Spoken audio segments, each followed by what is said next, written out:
Olá, meu nome é Patrick Pereira, sou psicólogo e psicopedagogo no Espaço Escutarte e hoje eu proponho a seguinte reflexão. O nosso governo tem culpa da atual situação que estamos vivendo no Brasil? Para fazer essa reflexão, eu vou usar os conhecimentos da psicologia comportamental, especialmente o livro Compreender o Behaviorismo, do Bauman. Começamos então com uma situação hipotética, um incêndio em um prédio. Bom, precisamos encontrar o culpado para que esse incêndio tenha começado.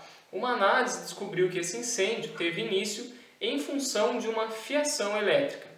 Então, a culpa é da fiação, correto?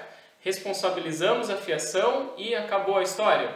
Bom, na nossa sociedade, geralmente a gente busca pessoas responsáveis pelo evento, a menos que esse evento seja realmente, estritamente, resultado de uma causa natural. No caso, a fiação estava velha, desgastada. Nesse caso, então, vamos procurar quem é o responsável pela troca dessa fiação.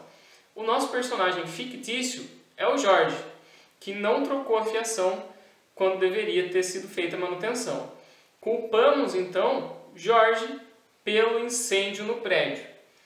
Bom, algumas pessoas podem se dar por convencidas de culpar o Jorge. Porém, outras pessoas podem querer investigar mais a fundo o que aconteceu, especialmente as que são próximas a Jorge. Porque Jorge era um profissional excelente, ele que inclusive instalou a fiação e essa funcionou por anos sem dar nenhum problema. Mas constatou-se então que Jorge ultimamente estava passando por uma situação grave na família dele, porque um dos seus entes queridos estava doente. E essa doença acabou tirando muito da concentração e do empenho no trabalho que Jorge exercia. Logo, optamos por continuar culpando Jorge ou retiramos a culpa dele usando de um sentimento que nós chamamos de compaixão. Compaixão é quando a gente entende que as causas ambientais são uma justificativa boa o suficiente para não responsabilizar a pessoa que cometeu tal ato. Nós podemos então escolher culpar Jorge, responsabilizá-lo por isso ou não.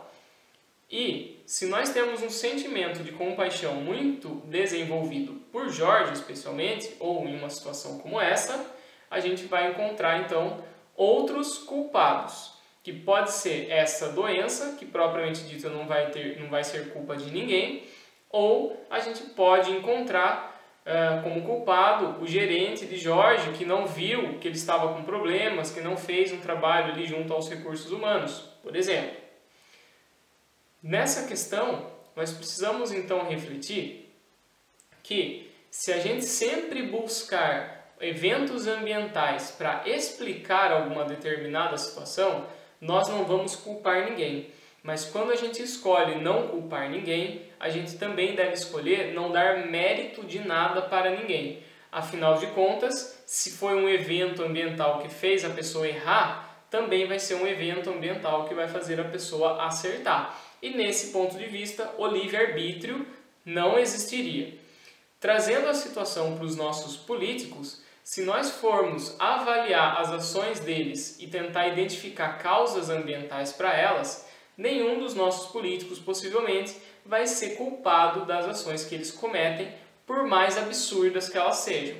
Afinal de contas, sempre vai existir um sistema que esteja obrigando o político a agir dessa maneira, sempre vai existir um outro político que seja concorrente ou não, mas que exigia uma atitude mais enérgica ou mais radical, e etc. Então, ficar buscando eventos ambientais para explicar os atos dos políticos nem sempre é a melhor solução para conseguirmos mudar de fato o problema político que estamos vivendo. O que devemos então fazer? Nós, brasileiros, vivemos em um sistema democrático. O principal ambiente, a principal causa externa para um político é a eleição, que é controlada pelos nossos votos. Nesse sentido, nós devemos então votar nos políticos que têm as propostas mais adequadas às nossas necessidades de brasileiros e também naqueles políticos que têm realmente chances de fazer com que essas propostas sejam realizadas. Mas, e depois de eleitos? Depois de eleitos, nós podemos nos vincular a movimentos, organizações e outros meios que fazem um controle social de maneira democrática e visando as necessidades do Brasil.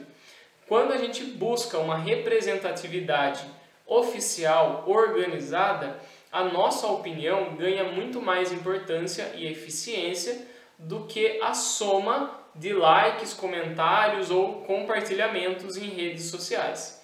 Dessa maneira, proponho então a seguinte reflexão para vocês.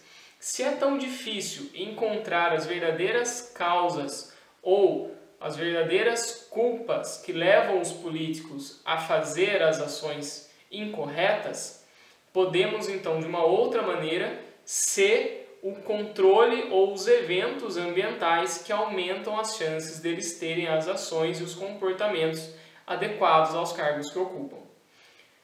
Compartilhe esse vídeo para conseguirmos melhorar o Brasil, chegarmos mais perto do país que a gente deseja. Curta o vídeo e se inscreva no canal para conhecer outros tópicos em psicologia e outros termos que essa ciência estuda e utiliza para explicar o nosso comportamento enquanto sociedade. Um abraço e até mais!